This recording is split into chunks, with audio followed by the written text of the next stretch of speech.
We have on the smart vehicle architecture designed a new system that is called dock and lock system. It is especially made to connect the PDC, the power data center, to the car body, and doing this with one assembly step. So it's optimized for automation, which is an important role.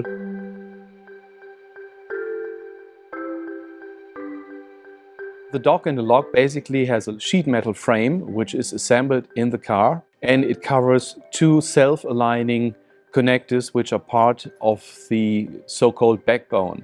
And the connectors are self-aligning. This means you do one process step. You take the PDC and just assemble it to the car body. This can be done automatically, this can be done manually, and it's just one step that will be applied at the OEM's vehicle manufacturing plant. So it's a big advantage. It's optimized, it's simple, it can become standard.